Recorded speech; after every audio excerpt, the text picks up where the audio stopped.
Boa noite a todos. Boa noite. Que a paz de Jesus nos envolva nessa hora. Vamos agora fechar os nossos olhos e vamos elevar os pensamentos a Deus nosso Pai, agradecendo a Ele pela bênção da vida, pela bênção da reencarnação, pelas infinitas oportunidades de repararmos os nossos erros. Agradecemos, Pai, pelo pão de cada dia, material e espiritual, pela nossa saúde física, o equilíbrio mental e espiritual.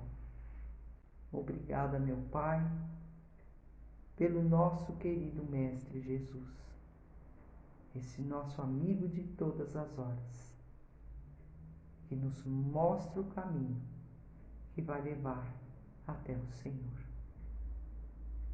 Nós pedimos, Pai, que nos abençoe nessa hora, que nos ilumine, para que tenhamos uma melhor compreensão da lição de hoje. Que o Senhor, Pai querido, permita que os nossos amigos espirituais possam nos auxiliar, nos inspirando, nos intuindo, para que possamos passar a sua palavra de maneira eficiente e clara aos nossos irmãos. Obrigada, meu Pai, que o Senhor nos livre de todo mal e de todo perigo, de toda má influência. Que o Senhor nos guarde em sua santa mão, hoje e sempre. Que assim seja, graças a Deus. Bem, a nossa reflexão de hoje é sobre o medo. Humberto de Campos nos diz que todos os fracassos do dia constituem a resultante da ação de um só adversário, que muitos acalentam. Esse adversário invisível é o medo. E André Luiz complementa dizendo que o medo é um dos piores inimigos da criatura, por se alojar na cidadela da alma, atacando as forças mais profundas. Afinal, o que é o medo? O medo é uma sensação desagradável, angustiante, diante de algum perigo ou ameaça real ou imaginária. Isso é a definição de medo. Mas por que Deus nos criou com essa sensação, o medo? Exatamente. Deus nos criou com essa sensação, o medo, para que nós nos preservássemos, não é? Porque o medo faz parte do nosso instinto de conservação, do nosso instinto de sobrevivência. Então, quando nós éramos seres primitivos, lá na época dos homens das cavernas, nós tínhamos que lidar com criaturas monstruosas, com seres perigosos. O planeta vivia em constante convulsão, eram vulcões em erupção, eram terremotos, eram furacões. Tudo na natureza parecia conspirar contra o homem, contra o ser humano daquela época. Então, ele precisava ter o medo para ajudá-lo, para ele se preservar, para ele sobreviver àquelas intempéries da época. não é? Mas, e hoje em dia, né? Como é que nós estamos reagindo com o medo, né? A gente, como é que nós estamos lidando com os medos? Fato, porque precisa saber lidar. O medo nos ajuda a sobreviver diante dos perigos, mas tudo precisa de equilíbrio, não é? Diante disso, eu trouxe uma historinha, né? Que eu adoro as historinhas, eu acho que elas ensinam muito bem, né? E essa historinha chama-se O Medo. E diz assim: numa sala de aula, a professora perguntou aos seus alunos: do que vocês têm medo? Depois de um breve silêncio, um menino respondeu um tanto tímido: eu tenho medo do escuro. Aí outro menino falou: eu tenho medo do trovão. Outro aluno falou: eu tenho medo de altura. Outro falou: eu tenho medo de morrer. Um outro falou: eu tenho medo de ser esquecido pelos meus pais aqui na escola.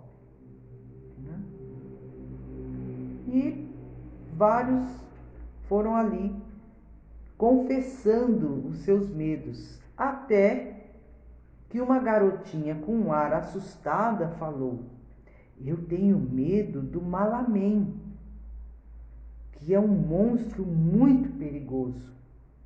A professora então perguntou interessada: mas você já viu esse monstro? E ela respondeu: eu nunca vi, mas é um monstro tão perigoso que minha mãe pede todos os dias a Deus que ele nos livre dele. E continuou explicando: minha mãe sempre pede a Deus no fim da sua oração: e livrai-nos do Malamém. Né? Então vejam aí que o medo é algo que pode ser real e pode ser imaginário. Medo de algo real ou de algo imaginário. Veja no caso da garotinha que ela tinha medo de um monstro que nem existia, o Malamém. Né? Mas será que só as crianças têm medo do que elas não conhecem? Não, né? A ignorância tem sido muitas vezes a grande responsável pelos medos, não é mesmo?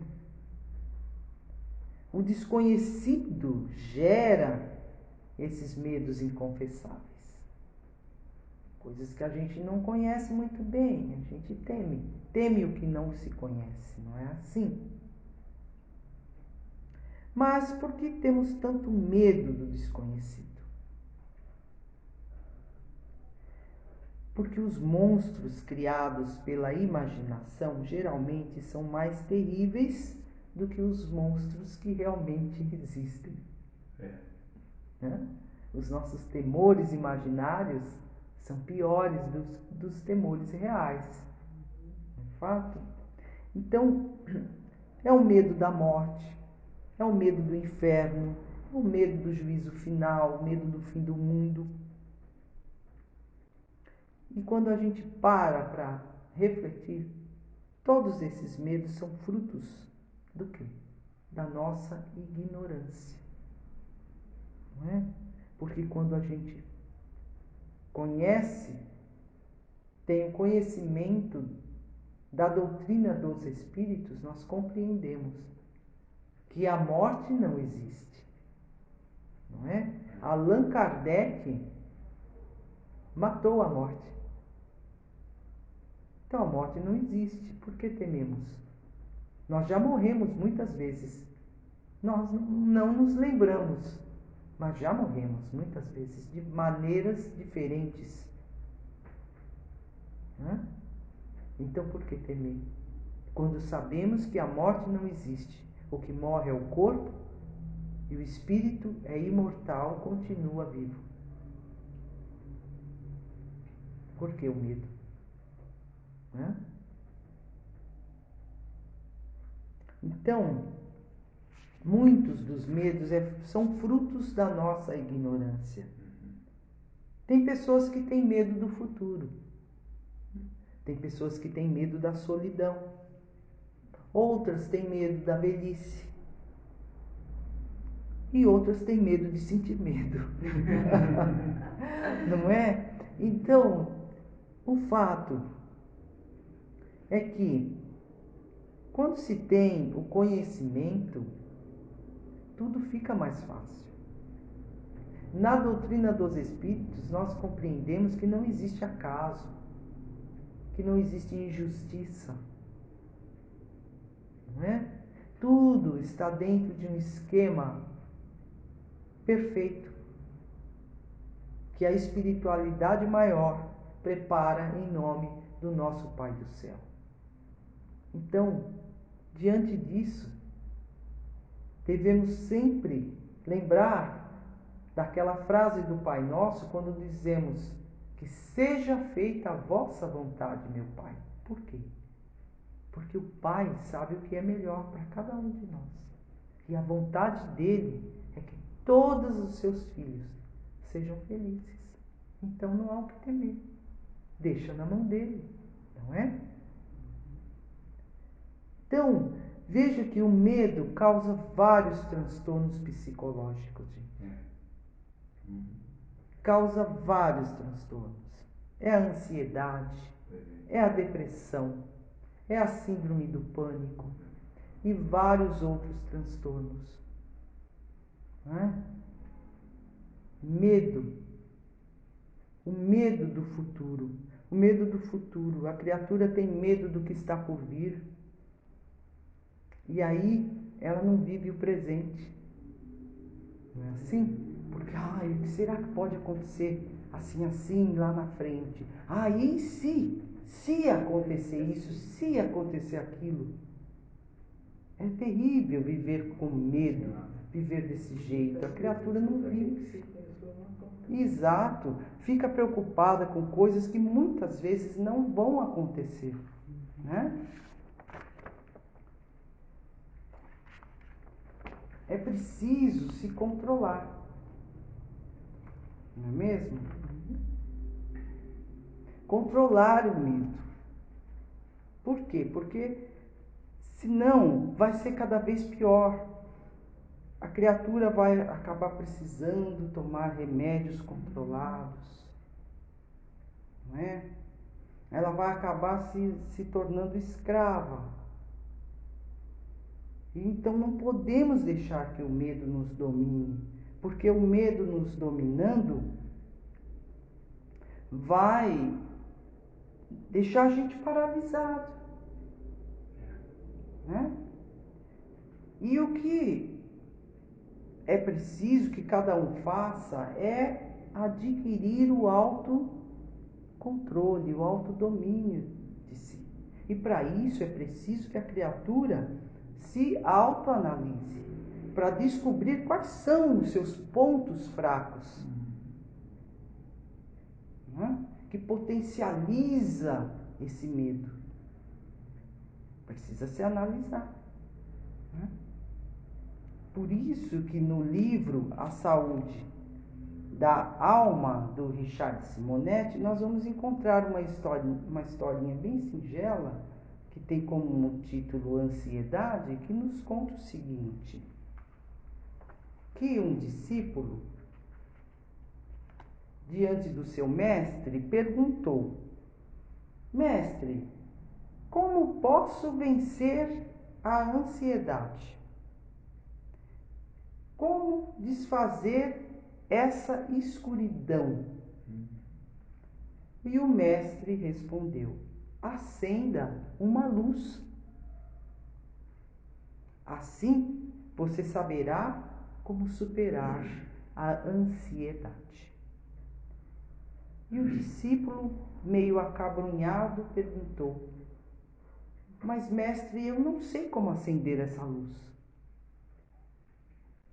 E o mestre falou a ele: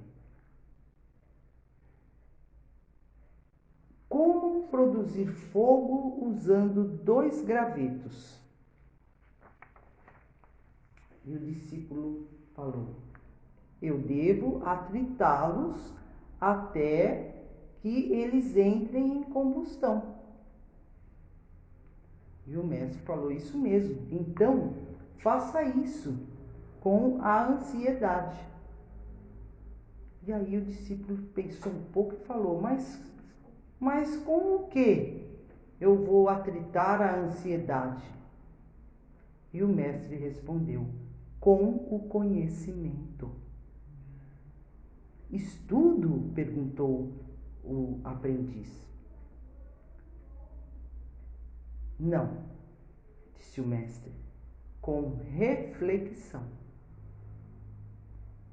Então devo conhecer a vida? Perguntou o discípulo. Não, você deve conhecer a si mesmo. Então veja aí, é se conhecendo que a criatura vai se auto-analisar, se auto-dominar, né? Vai ter o controle desse medo, não é fato?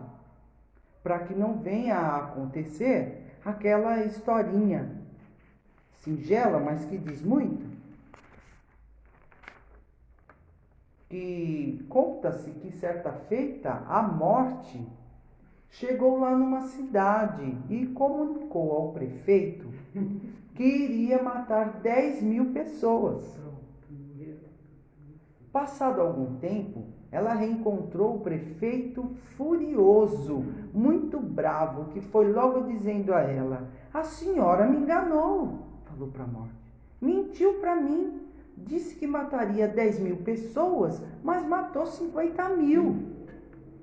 A morte olhou para ele e falou bem tranquila: eu não enganei nem menti. Matei 10.000. O resto morreu de medo.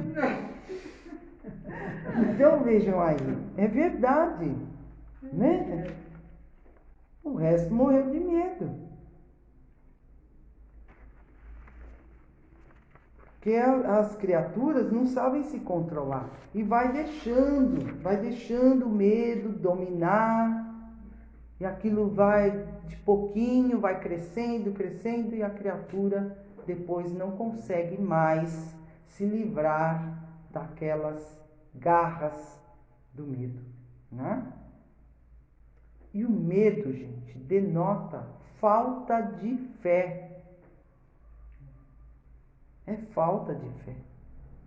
Jesus nos disse: se tiveres fé do tamanho de um grão de mostarda, dirão a este monte: passa daqui para acolá, e ele há de passar, e nada vos será impossível. Vejam que o grão de mostarda é uma das menores sementes que existem. É um ponto, sabe o ponto final que a gente coloca numa frase? É do tamanho de um ponto final. E veja o que Jesus disse, que se nós tivéssemos uma fé do tamanho desse pequenino grão, então quer dizer que nós não temos nem um grão. Não tem nada, né? Porque deve ser minúsculo. Precisa de um microscópio para ver a nossa fé. Porque se nem do tamanho de um grão de mostarda não é, então é preciso fé. É preciso ter fé. Porque é a fé que nos movimenta, é a fé que nos impulsiona para frente. O medo denota falta de fé. Por isso é preciso esclarecer essas questões que nos dão medo, não é? Para que nós não sejamos reféns da nossa própria ignorância. Por isso Jesus também recomendou: conheça a verdade e a verdade vos libertará. Nos libertará do quê? Da ignorância. Né? É da ignorância.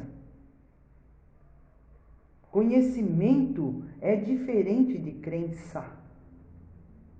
A crença é cega, mas o conhecimento é convicção.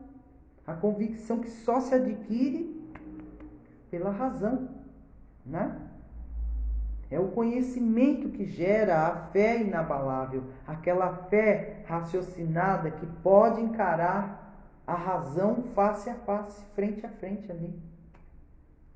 Né? Então é preciso clarear os caminhos escuros da nossa ignorância.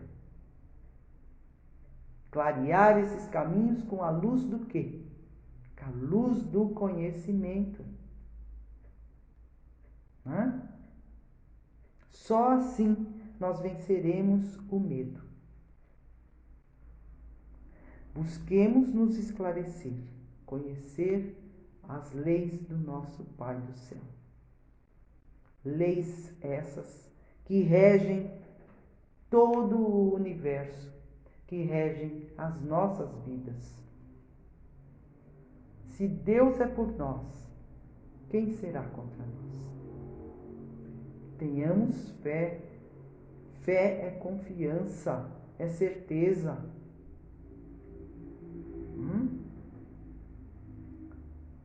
É preciso também lembrar que todos nós temos os nossos adversários desencarnados.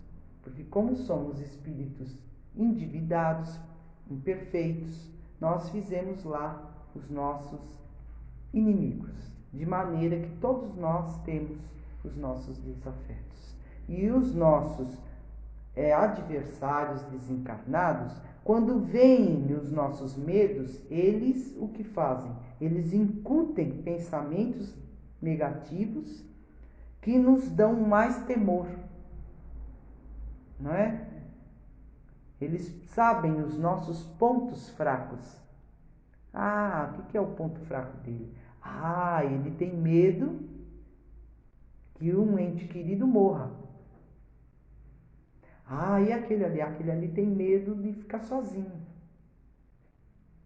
Então ele pega no nosso ponto fraco e ali ele começa a incutir ideias na nossa cabeça. Eles conseguem mostrar imagens de desgraças acontecendo, de situações negativas acontecendo, e nós, ao invés de vigiarmos como Jesus nos orientou e rebater imediatamente tais pensamentos, não deixar que eles se acomodem em nossa mente, não deixar que eles encontrem abrigo em nossa mente.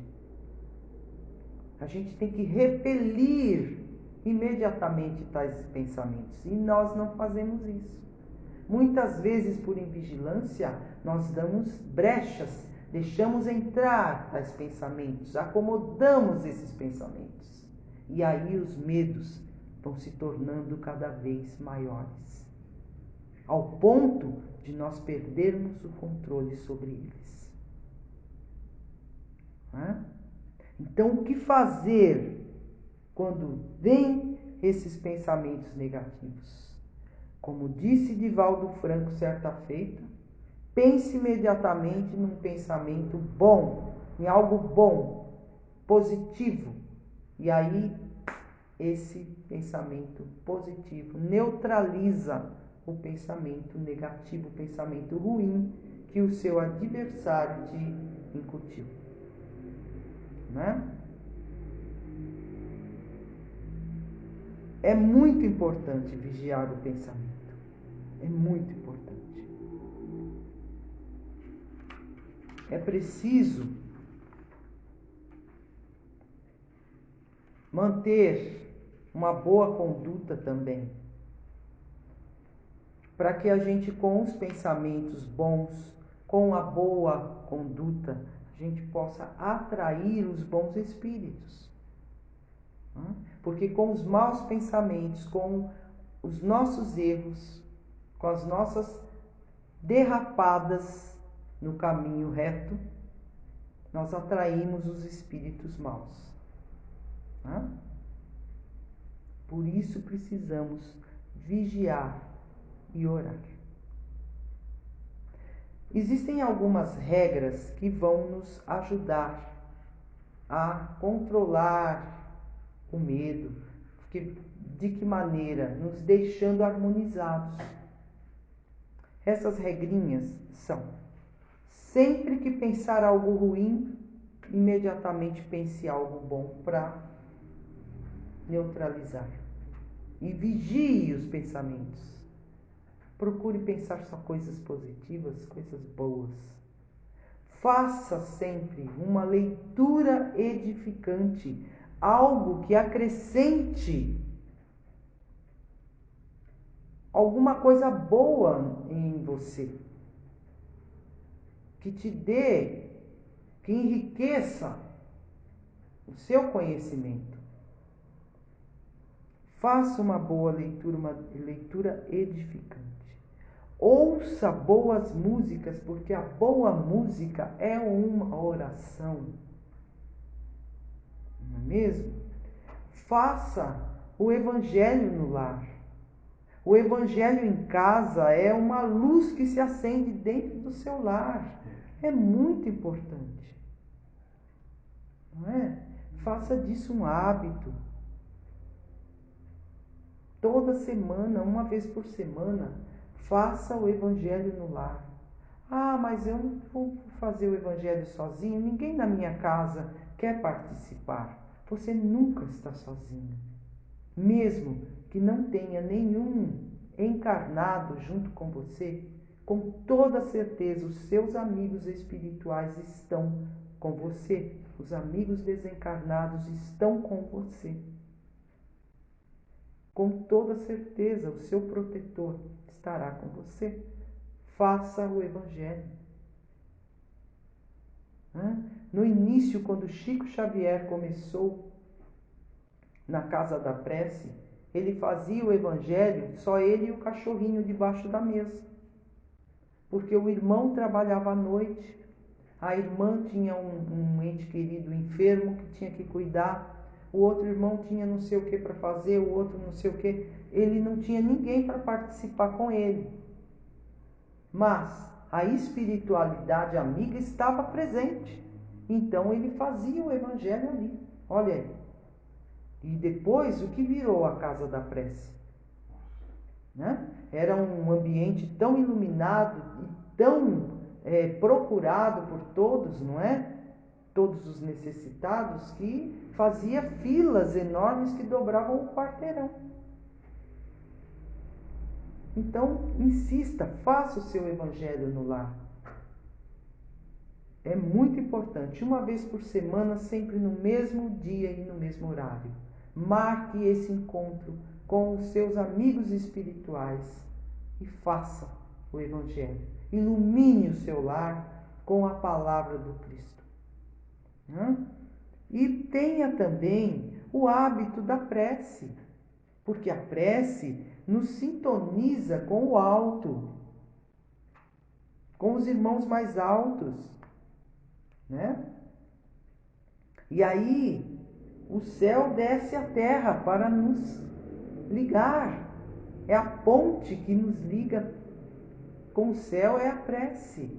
Tenha o hábito da prece. Não é mesmo? Busquemos ter essa conduta reta. Busque essa disciplina, esse esquema aí, que com certeza venceremos o mal.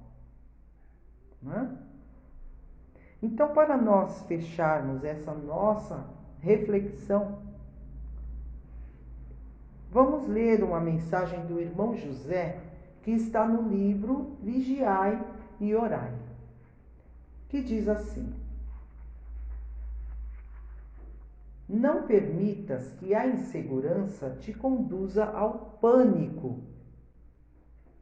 Confia na força divina, que em todas as circunstâncias te protege. Que a imaginação doentia não te leve ao medo injustificável. Trabalha produzindo o melhor, esforçando-te no domínio das próprias emoções. Para quem se sente inseguro diante da vida, a renovação das ideias é de fundamental importância. Saneia o teu mundo íntimo com a leitura de bons livros. Adquire a autoconfiança no amparo que deves às almas mais frágeis que atuam. O pessimismo, acalentado, acaba se transformando em doença. Lembra-te, conta com a proteção de Deus e Deus não te abandonará. Não tenhas medo de viver. Aguça os teus sentidos e integra-te com a criação divina. Tudo existe em função da tua existência. Não temas a dor e nem receis a morte. Viverás para sempre. Pensemos nisso. Muita paz a todos.